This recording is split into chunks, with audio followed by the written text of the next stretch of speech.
Fullmetal Alchemist Brotherhood, um anime que consta com uma única temporada, tendo um total de 64 episódios, sendo uma adaptação direta do mangá de nome Fullmetal Alchemist. O estúdio que ficou responsável pela obra foi a Bones, tendo como diretor o grande Irie Yasuhiro, que dirigiu algumas outras obras como Codebreaker, Alien Nine, Hilly Girls, Shakunetsu no Takyu Musume e entre outros.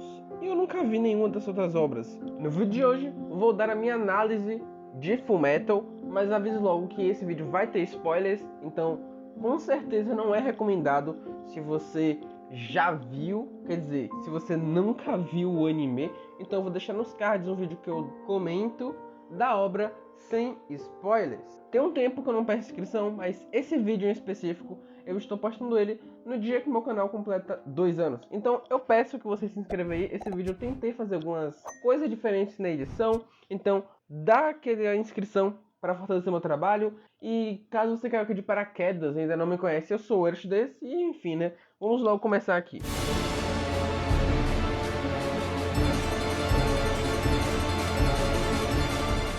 A obra já começa indicando que tem algo de errado com o exército, mas sinceramente você não leva muito a sério, pelo menos nesse início. A obra tem seu momento sério aqui e ali, mas no geral é um clima mais de comédia. Temos alguns momentos marcantes, como o próprio passado dos irmãos Eric, ou até mesmo a Nina. Mas eu diria que as coisas começam a ficar realmente sérias quando temos a morte do Rios. A partir daí, você pode realmente achar que tem algo de errado com o exército.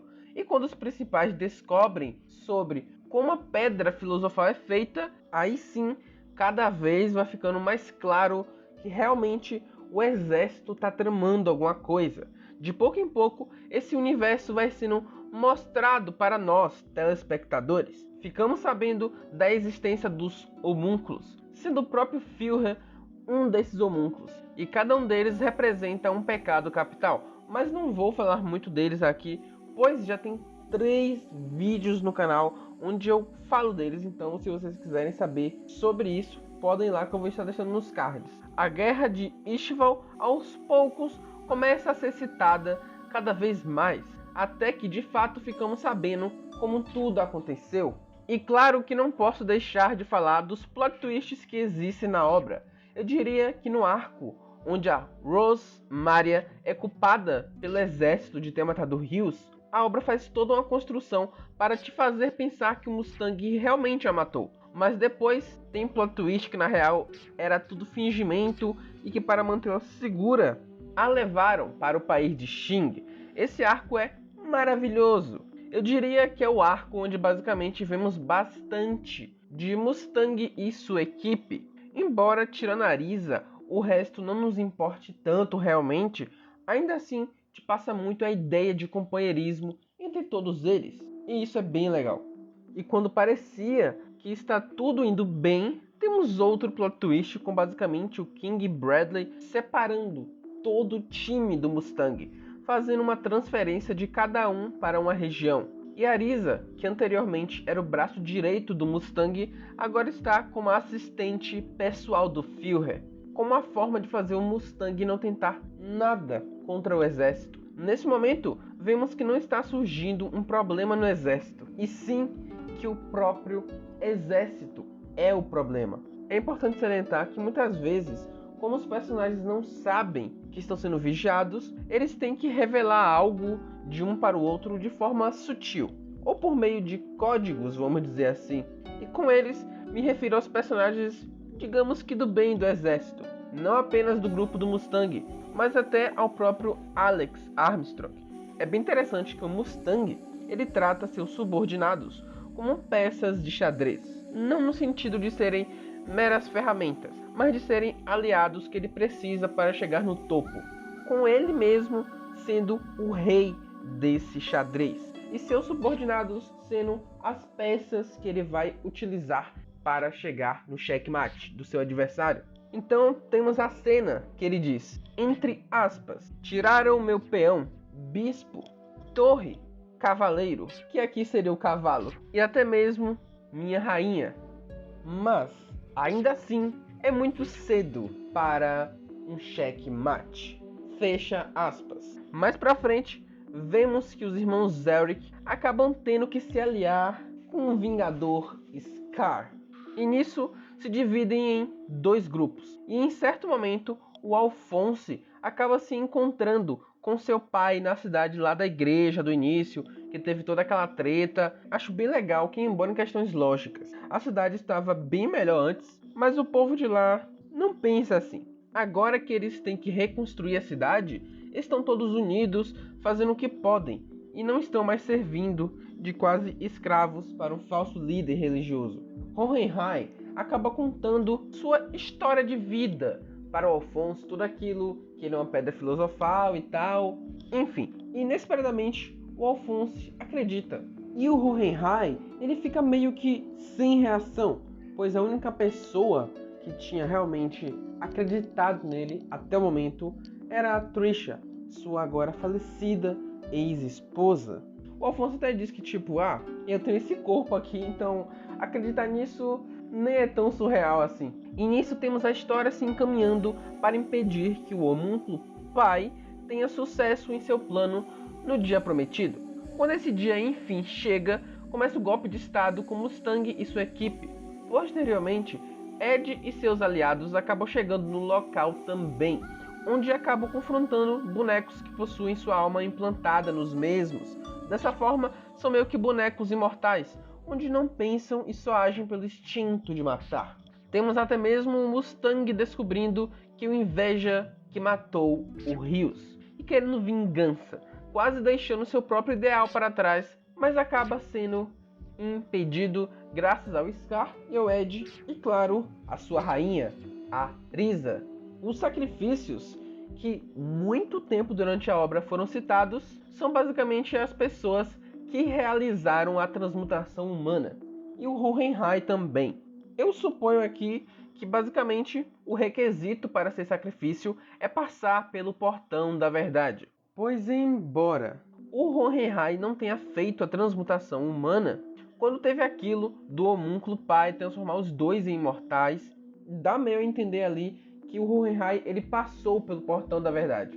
Porém, são necessários 5 sacrifícios, pois eles vão servir como uma espécie de círculo para realizar o plano do pai, que é usar todos os Diamestris para conseguir energia o suficiente para absorver Deus e não ficar preso a nada. Então, o orgulho e ira acabam utilizando uma transmutação forçada em Mustang, fazendo assim ele ser o último sacrifício que necessitavam.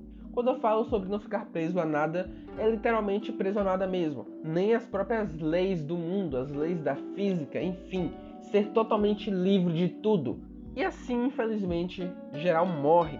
E o homúnculo pai realiza seu plano. Mas aí temos um plot twist que o Hohenheim já esperava isso. E exatamente por isso que passou tanto tempo viajando, pensando numa forma de evitar a extinção da humanidade. Basicamente, ele espalhou várias almas em vários locais do mundo, assim formando os pontos do círculo da transmutação e meio que a sombra do grande eclipse que foi o responsável por seu círculo. E assim está feito o círculo de transmutação para exatamente ir contra esse plano do pai. Essas almas vão se encarregar de devolver todo o povo de Amestriz, as almas, para seu corpo, assim retirando as almas do corpo do próprio pai. Eu acho que deu para entender o que eu quis dizer.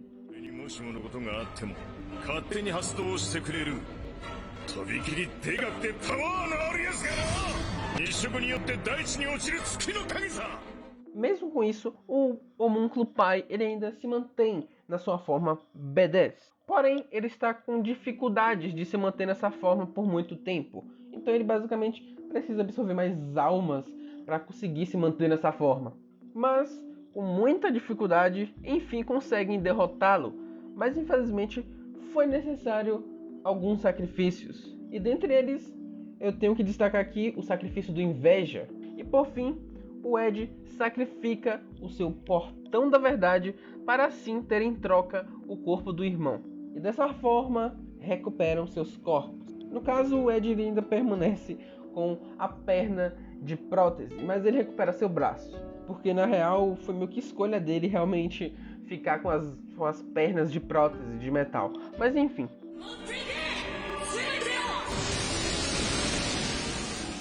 A obra no fim acaba mostrando como ficou todos os personagens depois de toda essa longa história. E essa parte é muito legal, porque não perde tanto tempo mostrando diálogos e tal, só mostra meio que fotos. E dessa forma você consegue ver muito bem como foi o futuro. Temos ali Lin Ao de Xing como rei, vemos ali o Scar mais velho. É muito interessante esse momento. Falei só de dois aqui, mas mostra diversos personagens. E terminando com um retrato onde podemos ver que o Ed e a Winnie se casaram e tiveram 2 filhos. Essa cena é bem legal, essa foto em si, ela é muito legal. O final de Fullmetal é simplesmente perfeito. Ele ainda acaba, de certa forma, dando uma esperança de que a história deles não acabaram ali, já que o Ed, ele vai junto com o irmão pesquisar ainda algumas coisas para recuperar sua alquimia e tal. Então a vida não acabou ali. É um final perfeitinho, bem fechadinho. Porém, os personagens continuaram vivendo. E eu acho que a autora conseguiu fazer isso muito bem. Ela conseguiu finalizar a obra ao mesmo tempo que ela mostrou que a vida dos personagens ainda não acabou. Eles continuaram fazendo coisas em sua vida. Só que essas coisas não precisam ser mostradas pra gente. Porque a história já finalizou de maneira perfeitinha.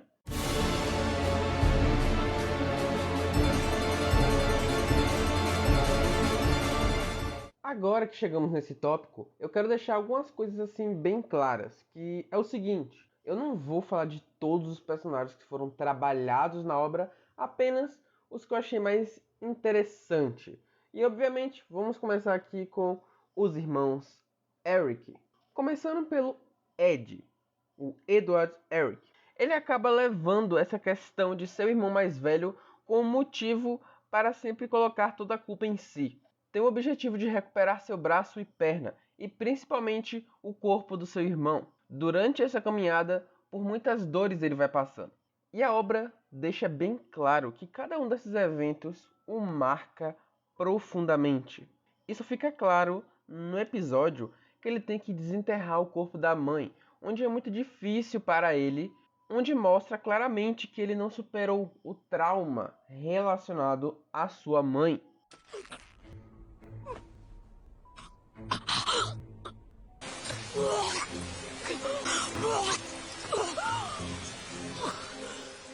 Acho muito interessante toda essa questão do Ed não gostar do pai. A obra não passa pano para o ato do pai ter abandonado a família, independente do motivo dele. O Ed fica até impressionado quando percebe que de fato seu pai amava sua mãe, pois na mente dele o pai desprezava todos eles. Aos poucos o Ed vai aceitando, mas é um processo demorado. E por isso eu acho tão perfeito. Quando o Ed quase morre, ele acaba repensando mais suas ações e diria que amadurecendo um pouco. Acho que isso se deve porque ele quase morreu para o Kimblee por conta de sua ingenuidade. Depois disso, vemos que o Ed não se importa em ser considerado um subordinado do Ganância, se isso possibilitar que ele tenha mais conhecimento. E acredito que é exatamente por estar mais maduro que ele acaba conseguindo aceitar o seu pai com o tempo, o que para o Ed no início acredito que seria impossível. Mas saindo um pouco agora do Ed e indo para o Alphonse Eric. Ele perdeu seu corpo no dia que tentou trazer sua mãe de volta junto do Ed, e por isso ele não pode sentir nada. Tanto que ele começa a se questionar se ele realmente já foi um humano ou se só teve memórias implantadas, o que resulta em uma luta entre os irmãos que no fim resolve na conversa. Esse momento é muito interessante, pois durante o episódio fala muito da questão dos homens só conseguirem resolver as coisas sem precisar falar nada. Deixa subentendido que essa situação seria resolvida através da luta entre eles. Mas a Winnie diz que tem coisas que só podem ser resolvidas, só podem ser transmitidas através de uma conversa. E é exatamente dessa forma que os irmãos fazem. Eu acredito que a autora ela quis meio que brincar um pouco com isso, porque muitas vezes em shonens problemas emocionais são resolvidos na base da porrada em vez de uma conversa, por exemplo. Então pra mim foi uma grande quebra do shounen nessa parte. もっともっと強くなろう。ヒューズさん、やっぱり口で言わなきゃ伝わらないこともありますよね。そうだな。 Assim como Ed, o Ao também passa por um momento que o marcou muito, em questão de não conseguir proteger alguém. No caso do Ao, ele não conseguiu proteger a subordinada do Ganância que estava dentro dele. Ela é morta pelo Ira. Porém, graças a isso, ele se recorda sobre o portão da verdade. Acredito que por ser um grande trauma. E nisso, o Ao se sente totalmente impotente, por mais que ela estivesse tão próxima dele. Falo próximo no sentido físico, já que estava dentro dele. Mas ainda assim, ele não pôde salvá-la. Ele faz uma promessa para si mesmo, onde não vai deixar ninguém morrer. Vemos isso quando ele protege Arisa da luxúria, ou até mesmo quando escolhe ficar preso com orgulho, para que assim seus companheiros possam avançar, pois naquela situação não tinha muitas alternativas para derrotar o orgulho. Ou ainda, quando ele tem a escolha de voltar para o seu tão desejado corpo, mas ao ver o estado todo fraco de seu corpo, ele acaba escolhendo não voltar para o seu corpo naquele momento, apenas para poder ajudar os seus companheiros. O Ao parece ser mais emocionalmente equilibrado do que o Ed. Talvez até por isso ele consegue conversar sem problemas com seu pai. Claro, não estou dizendo aqui que por aceitar um pai que te abandonou, você é mais maduro por aceitar isso. Mas o que eu quis dizer é que emocionalmente o Ao conseguiu ver além do superficial de só ficar com ódio do pai, tentar entender o outro. Então isso eu vejo sim como um amadurecimento. Bem o inverso do Ed, que sempre quer colocar a culpa do pai sem nunca tentar entender por que ele fez aquilo. O que eu acho bem humano e bem interessante de ter também esses dois contrastes entre os irmãos. E outra coisa interessante é que o Ed ele sempre tenta colocar a culpa em si mesmo, nas situações que acontecem quando envolve ele e o irmão. Mas o Ao diz que os dois são responsáveis. No fim, temos o Ao usando sua própria alma para, em troca, o Ed ter o seu braço de volta e poder continuar lutando. E assim, finalmente, temos o corpo e a alma do Ao se unindo. Então, para finalizar esse trio de amigos de infância, e vamos com a Winnie. Ela, inicialmente, não tem lá muito papel na obra, mas ela acaba tendo mais presença com o decorrer da obra. Ela, em certo momento, quer melhorar suas habilidades com próteses, pois só assim ela vai poder ajudá-los de alguma forma, né? Ajudar o Ed e o Al, já que eles nunca compartilham nada com ela. Um episódio que é muito importante para o Winnie, que eu inicialmente pensei até que seria episódio sem propósito, é o episódio que ela ajuda uma mulher a ter um filho, pois como seus pais são médicos, ela sabe algumas coisas. Esse episódio é muito importante por ter toda essa coisa da mão da Winnie estar ligada à vida. Ela ajudou uma vida a nascer, ou até mesmo suas mãos ajudarem com que o Ed possa caminhar para seu objetivo. Então, quando a Winnie descobre que foi o Scar o responsável pela morte de seus pais, ela fica totalmente quebrada, querendo atirar no Scar. E é exatamente isso que o Ed fala, que as mãos dela foram feitas para salvar, e não para matar. Outra questão que faz a Winnie ficar bem quebrada por dentro também é descobrir que o Hughes morreu. Logo ele que foi tão legal com ela e permitiu que ela passasse a noite na casa dele. Um cara tão gentil e amoroso com a família simplesmente se foi. Depois de tudo isso, ela acaba tendo que voltar a trabalhar, o que acaba sendo muito bom para ela não ficar pensando nessas coisas trágicas, o que permite com que ela amadureça também. Ela teve tempo suficiente para pensar direito no que fazer quando se encontrasse com Scar novamente. E quando isso enfim acontece, ela ajuda a tratá-lo. Ela não quer se render ao ódio, embora não possa perdoá-lo. Ela escolhe honrar seus pais, salvando uma vida e não tirando uma vida. Acho bem legal todo esse desenvolvimento da personagem. 父さんと母さんが生かした命だもの。何か意味があるんだと思う。俺を許すというのか。理不尽を許してはいないのよ。 Então, para finalizar, vamos falar aqui do rei e da rainha. Começando pelo rei, o alquimista das chamas, Mustang. Ele é alguém justo que acredita que pode mudar o mundo entrando para o exército. No caso, o seu objetivo é se tornar o Führer, mas talvez nessa época ele era inocente demais. Na guerra de Ishval, o Mustang acaba meio que tendo que cumprir ordens e mata, ou melhor dizendo, aniquila os Ishvalianos. Ele não se perdoa por isso, mas não tinha muito o que fazer. Ele quer alcançar o topo, então precisa seguir as ordens. É meio trágico que a alquimia, que foi resultado das pesquisas do seu mestre, esteja sendo usada dessa forma para acabar com vidas. É importante salientar que na obra, aparentemente, o poder militar que mandava no país não tinha um governo democrático. E é esse o objetivo no Mustang. Ao mesmo tempo que ele quer transformar o país em algo democrático, ele pretende fazer ele mesmo ser condenado para pagar os crimes que cometeu em Ishval. Claro, não apenas ele, mas sim todos que participaram do massacre. E o mais legal dessa cena é que a obra não passa pano para as atrocidades cometidas pelo exército, independente do motivo. E sinceramente, falta muito disso em Shonen. Tem tantas obras que o personagem faz muitas atrocidades, mas porque ele teve um passado triste, ou ele foi forçado a fazer aquilo, passa pano, não importa o motivo. Ele fez aquilo e isso não vai mudar. Pelo menos é o que deveria acontecer no Shonen, mas sabemos que a maioria não faz isso.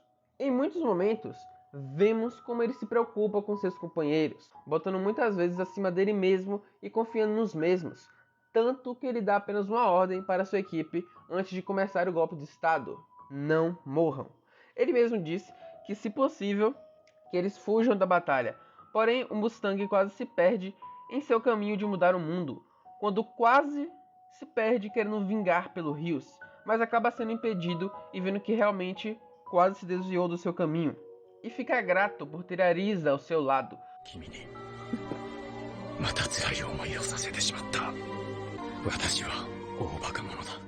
No fim, mesmo cego, ele continua seguindo em frente para mudar o país e começa a estudar sobre o povo de Ishval. Mas por conta de uma pedra filosofal, que foi formada ironicamente através do sacrifício do povo de Ishval, ele recupera a sua visão. E também a lesão do sistema nervoso de um subordinado seu. Mas saindo um pouco do rei e agora indo um pouco para a rainha, Arisa. Uma personagem que não tem tanta coisa, mas é tão interessante que eu não podia deixar ela de fora. Não sabemos muito sobre ela, mas aparentemente, motivada pela motivação do Mustang, ela acaba entrando no exército. Mas o que ela percebe ao entrar lá não é muito esperançoso. Ela, assim como o Mustang, participou do extermínio contra os Ishvalianos. Como ela é uma ótima atiradora, a cada tiro era uma morte. Assim como o Mustang, ela não se perdoa por isso.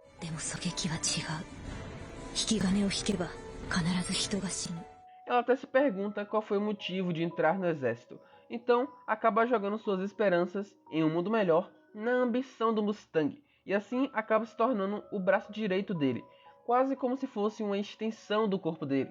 Ela mesma diz que vai segui-lo até o inferno se necessário. E toda essa lealdade dela por ele nos é mostrada na série. Mas embora ela diga isso, ela ainda sente medo de morrer. Como quando o orgulho ameaça ela e ela acaba mentindo para o Mustang. Mas ela acaba falando para ele através de um código sobre a verdadeira identidade de Sally Bradley. Um ponto bem legal que acredito que foi proposital é o seguinte: a Winnie e o Ed, quando eles passam por essa fase de amadurecimento emocional, eles aparentam estar mais velhos fisicamente. Embora nem tenha passado tanto tempo assim. Eu acho que é uma forma gráfica de mostrar que os dois estão evoluindo, amadurecendo como pessoa. De personagem interessante, ainda teria o Scar e o Hohenheim. Porém, eu já fiz 2 vídeos onde eu comento sobre o Scar e o Hohenheim. No caso, um vídeo que eu comento sobre o Scar e um vídeo que eu comento sobre o Hohenheim. Então, não acho necessário comentar nesse vídeo aqui para não prolongar ainda mais. E em relação aos irmãos Armstrong, vamos falar mais pra frente.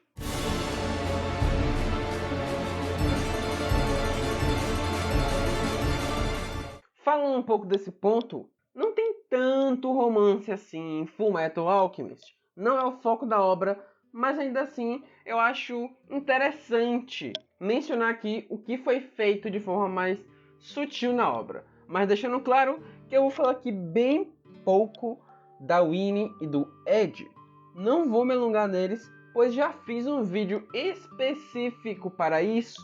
Mas basicamente eles são amigos de infância, que facilita bastante isso da aproximação deles. E durante a obra, vemos eles se aproximando bastante, Embora fique claro que ambos se gostam, a meu ver, fica mais evidente por parte da Winnie. Claro que por parte do Ed também tem cenas, mas fica muito mais claro pela Winnie.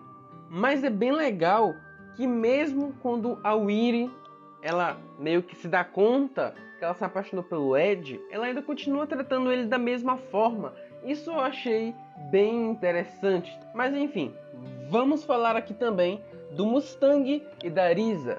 Talvez vocês achem que não tem nada de romance entre eles, mas eu penso diferente. Mas claro, pode ser interpretação pessoal minha, quer dizer, eu acredito que não, porque muitas pessoas shippam eles, então não acredito que tenha sido algo só da minha parte. Admito que a obra não foi tão boa em mostrar eles se aproximando, mas toda a questão da relação deles serem muito próximas é um fato, e a obra mostra isso muito bem.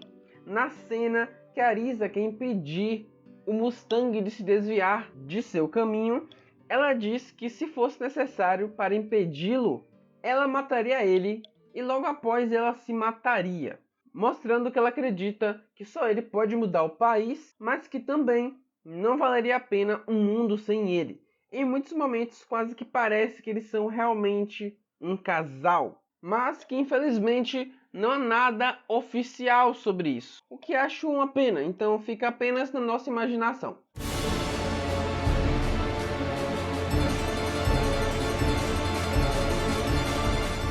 Acho que podemos começar falando dos irmãos Eric, que passam bastante dessa irmandade durante a série. Eles sempre passam por problemas juntos e superam juntos, embora em alguns momentos eles acabem tendo que se separar, mas ainda assim com seus objetivos sendo o mesmo. Acho que uma cena que mostra bastante dessa irmandade deles é quando o Al transmuta a própria alma para devolver o braço do Ed, e assim ele poder lutar. E quando o Ed sacrifica a própria verdade para ter o corpo do Al de volta. Essas cenas mostram bastante a confiança mútua que há entre os irmãos. Uma irmandade de fato muito saudável e interessante. E obviamente outro caso de irmãos, e podemos falar dos irmãos Armstrong, o Alex e a Olivier. Eles são um tipo de irmãos que parecem não se dar muito bem, mas no fundo ambos se gostam de verdade e, se necessário, vão confiar um no outro. Ao meu ver, eles são usados como uma ferramenta para discutir uma questão mais emocional de o que seria um homem e uma mulher.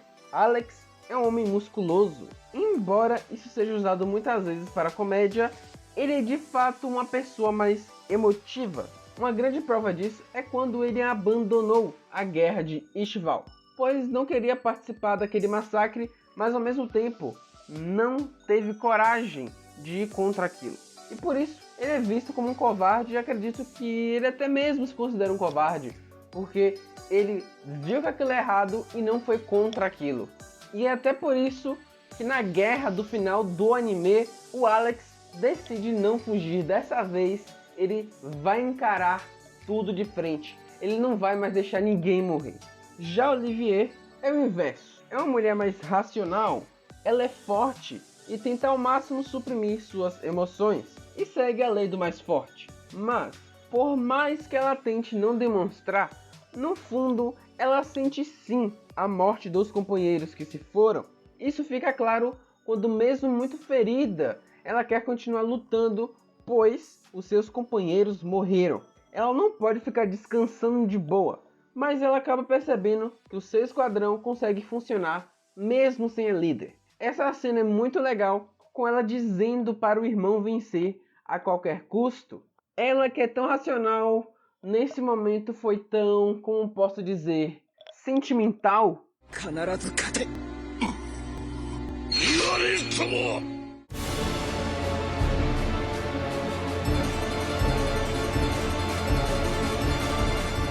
Essa obra parece levar bem a sério esse ponto, tendo diversos momentos onde podemos ver, como por exemplo, o subordinado do Mustang que lesiona a medula, ou até o próprio Mustang que precisou cauterizar as próprias feridas, ou até diversas vezes que os personagens precisaram ir para o hospital após as suas batalhas.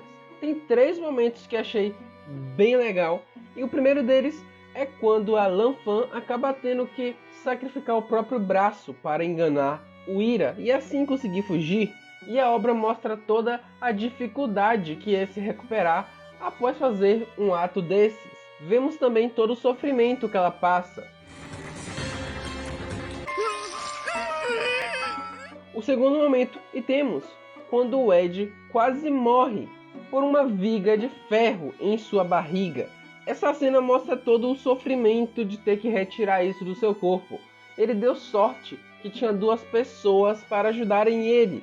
Ele acaba usando alquimia para fechar o ferimento, mas ainda assim passa um bom tempo inconsciente, onde precisou de um médico.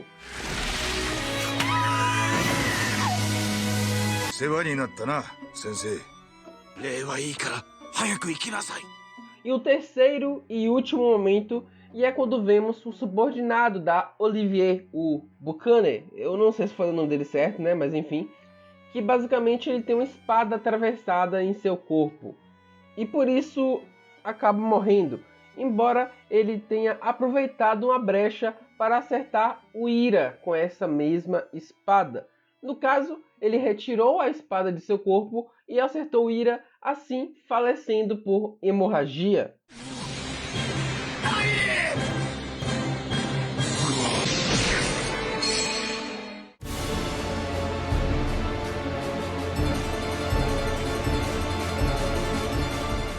No início, vemos alguns assassinos. Diferente de muitas obras, não dão justificativas para eles serem assassinos. Simplesmente são.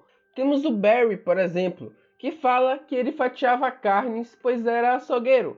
Até que um dia, digamos que ele queria algo a mais. E dessa forma começou a matar humanos. Eles até têm certa carisma, embora a obra não precise passar pano para eles. Eles também não são maquiavélicos. Quando aqueles irmãos mesmo, os irmãos Slicers, que eles são assassinos, que meio que um seria a cabeça e o outro seria, digamos que o resto do corpo da armadura. Porque eles são a alma, que nem o Alfonso, implantados em um objeto que seria essa armadura. E o irmão, que é a cabeça, diz que depois de ser derrotado pelo protagonista, é a primeira vez que eles são tratados como seres humanos, pois desde novos eles estão nessa vida de matar e roubar. Esse momento deixa um pouco a pergunta para o telespectador, ou o leitor se você estiver falando do mangá. Alguém que fez escolhas tão erradas ainda podem ser chamadas de humanas?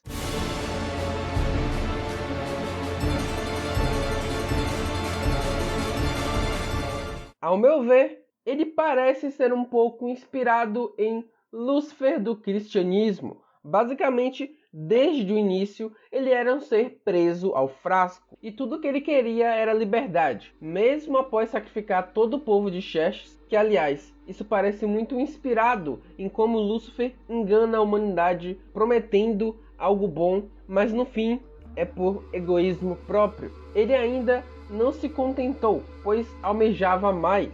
Ele queria estar totalmente livre, queria ser superior à própria verdade, ou Deus se preferir. Temos até a simbologia do Sol e da Lua, que o Sol seria o homem e a Lua a mulher. Acredito que podemos considerar também como Yin Yang, ou bem e mal. No caso, seria uma representação do ser perfeito, que seria acima disso tudo, que não se prende ao bem ou ao mal. Em outras palavras, seria Deus, que está acima do bem e mal. E é exatamente por isso que o dia prometido é no eclipse, pois é quando temos essa junção do Sol e Lua. Assim, no plano do Homuncupai, ele poderia romper os limites das regras do mundo e absorver Deus, mas seu plano não dá lá muito certo. E no fim, ele volta para o portão da verdade. Cena essa que deixa claro que no início de tudo, ele sempre esteve lá. Temos até uma mensagem legal que não vale a pena você sempre usar os outros para alcançar algo, pois dessa forma você nunca vai realmente evoluir. E para finalizar sobre o Homuncupai, eu queria destacar uma coisa aqui bem interessante, quando ele ainda estava no frasco, que ele ficava conversando, né, com Hohenheim, em um certo momento o Hohenheim fala que graças ao homúnculo ele vai poder pensar em ter uma família. O homúnculo até meio que zoa essa questão de família porque ele vê de uma forma mais racional e não sentimental como nós humanos vemos. E aí o Hohenheim explica que ele pode não entender, mas que é uma verdadeira felicidade ter amigos e construir uma família. Então, no futuro, vemos até o próprio Hohenheim questiona o homúnculo sobre isso. Você que tirava sarro disso, se fez de seus pecados, né? Libertou seus pecados e fez eles te chamarem de pai. Será que no fundo você também não queria ter uma família? Eu achei isso realmente muito interessante.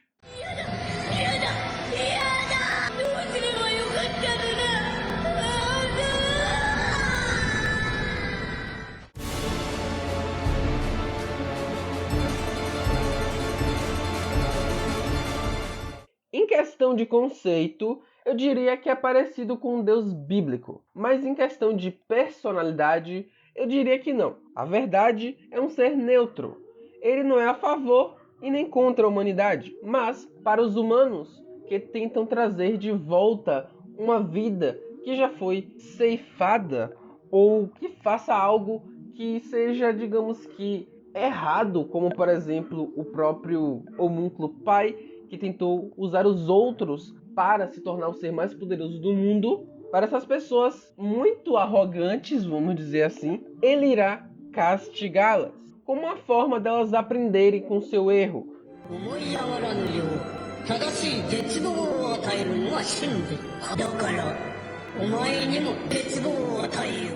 É importante salientar que a verdade não tem uma forma específica. Ele assume a forma do ser que ele está interagindo. Acho legal o conceito dele na obra e toda essa questão de um é tudo e tudo é um. Me faz lembrar um pouco do episódio do treinamento dos irmãos Eric, onde eles chegam à conclusão que não importa quem, todos os seres vivos seguem um ciclo, onde ou você se alimenta de outro ser, ou um ser que morre faz parte da alimentação de outro. Sendo assim, todo ser é importante de alguma forma para o universo, ainda que seja após sua morte. Podemos ser para o universo uma simples formiga, mas só quando todas essas formigas estão juntas, elas formam o todo, ou seja, o todo é um. Todo esse conceito eu acho bem legal e interessante. Acredito que a questão da punição que a verdade aplica nos humanos seja uma forma crítica aos cientistas que acham que podem ser Deus e tentam criar vida, por exemplo.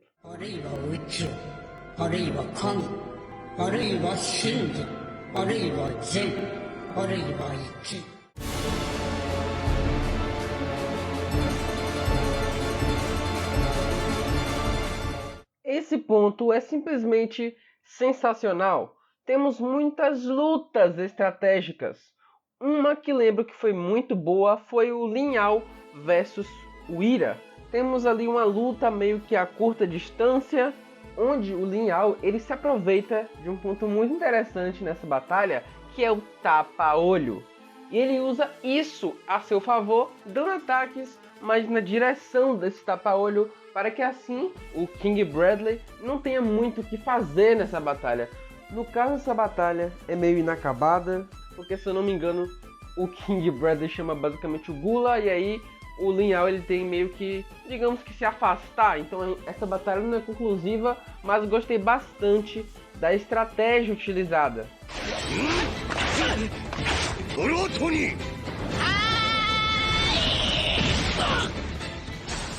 E outra batalha muito interessante também é o Ed contra o Ganância, que ele acaba descobrindo a fraqueza daquela, digamos que a armadura do Ganância, e assim ele consegue atingir o Ganância. Lutas de Fullmetal geralmente são muito interessantes.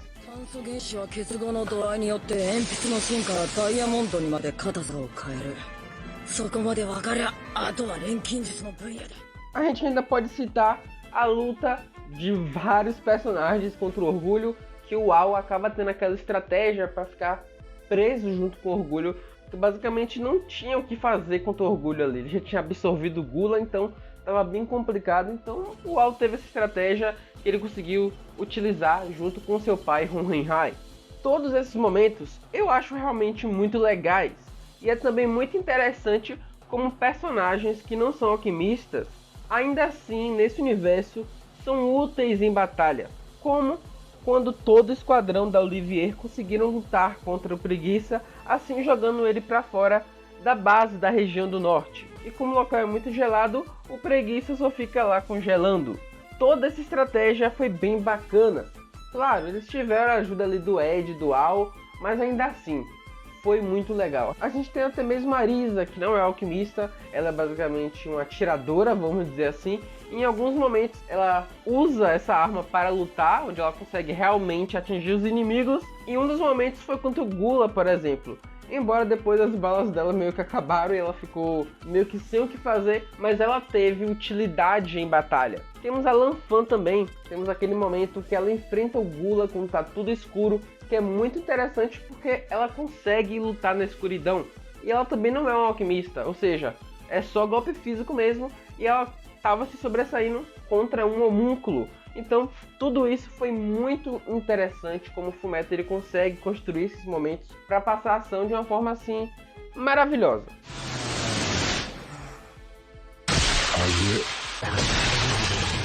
Até aproveitando essa questão da ação, a gente pode falar um pouco da alquimia, que é o poder nesse universo. É muito interessante as regras que temos na alquimia, que são respeitadas durante toda a obra. E isso deixa os combates ainda mais interessantes. O Scar, por exemplo, que para na segunda fase da alquimia, que é a destruição. Mas antes precisa passar pela primeira fase, que é a compreensão. Então, resumindo, o Scar precisa saber do que é feito o que ele quer destruir. Ou seja, se ele tentar destruir um corpo humano, mas na real for uma prótese de metal, não vai funcionar. Porque a destruição que ele vai usar ali vai ser específica para destruir do que é composto o corpo humano, não o que é de metal. Acho que deu para entender o que eu quis dizer. Então, para estratégias, isso é simplesmente fenomenal. Abre muitas possibilidades. Não é simplesmente o mais poderoso vence contra o menos poderoso. Não é isso. Por isso que as lutas de Fullmetal são muito mais interessantes do que em outros shounens, na minha humilde opinião.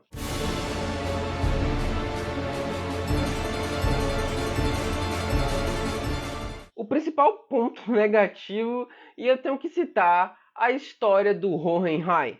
Mas calma, não precisam me atacar. A história dele em si é muito interessante, mas o meu problema com ela é que podia ser ainda mais interessante se fosse melhor explorada. Tanto a questão da cultura de Xerxes, toda a questão das amizades que o Hohenheim tinha, como ele foi subindo até não ser mais um escravo, ou até como ele começou a namorar com a própria Trisha. É uma pena que ele não teve mais tempo de tela, mas ainda assim o que nos foi apresentado foi realmente muito bom. Mas como eu disse, poderia ser ainda melhor. E uma outra coisa que eu queria citar aqui, e é o final da obra onde temos o subordinado do Mustang, que ele volta a ter os movimentos, e o Mustang que volta a enxergar. A forma utilizada para isso não é forçada, tem uma explicação bem lógica para isso, só que é aquilo, na minha opinião, tira muito peso que teria essas consequências de batalha se simplesmente esses personagens continuassem dessa forma, o Mustang continuasse cego e o subordinado dele continuasse sem o movimento do membro inferior. Eu acho que seria muito mais interessante. Não é que eu seja sádico nem nada do tipo, é simplesmente porque teria muito mais peso.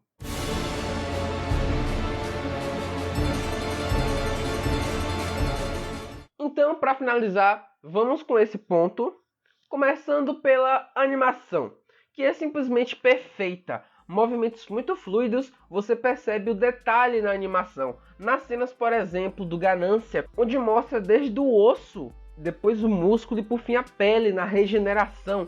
É realmente sensacional. O mesmo acontece com a Luxúria quando ela morre, só que de forma inversa, indo da pele até o osso.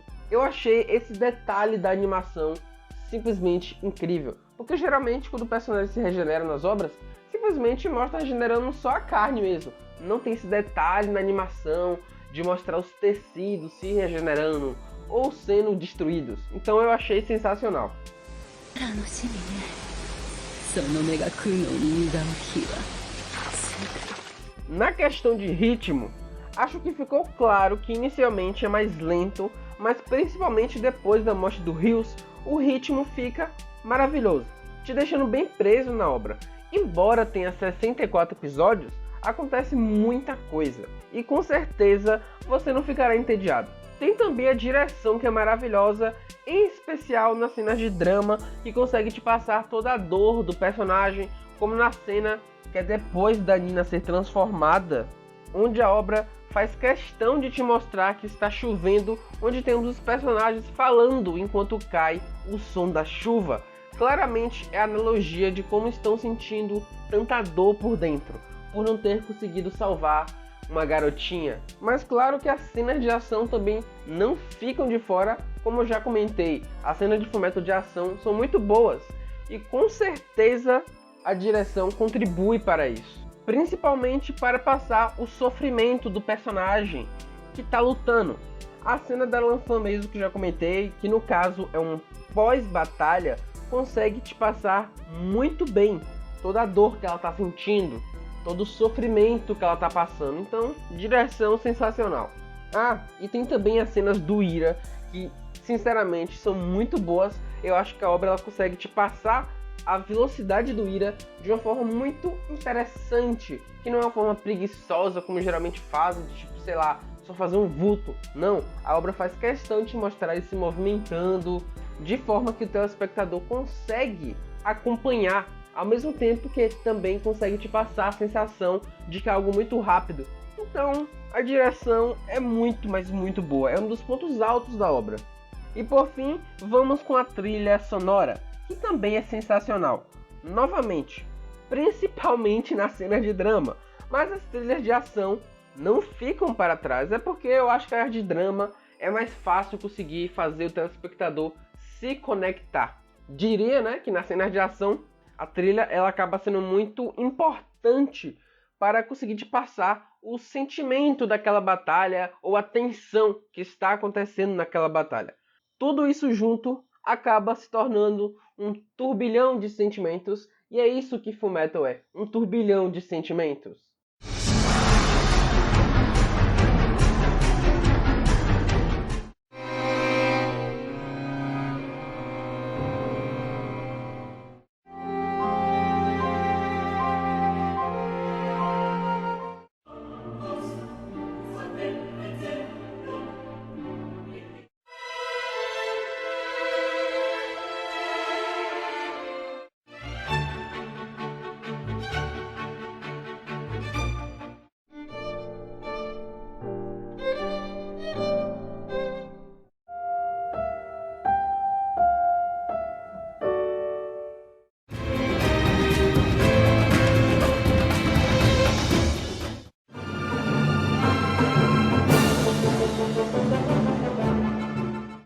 Então basicamente é isso, chegamos ao fim aqui de mais um vídeo. Esse vídeo ficou gigantesco, eu espero que você tenha chegado até o final. Foi um vídeo que eu gostei bastante de fazer. Fullmetal é uma obra incrível, já falei por muitos minutos de como essa obra é incrível, mas se você quiser falar mais dela, quiser dizer um pouco da sua relação com a obra, então deixa aí embaixo que eu com certeza vou ler e vai ser muito legal a gente comentar sobre essa, a gente discutir, né, sobre essa obra maravilhosa. Eu até queria ter falado um pouco sobre o Kimblee, mas eu achei melhor não. Eu talvez reveja Fullmetal no futuro para comentar sobre o Kimblee, porque ele é um personagem que não é super aprofundado, mas é um personagem que tem algumas coisas interessantes.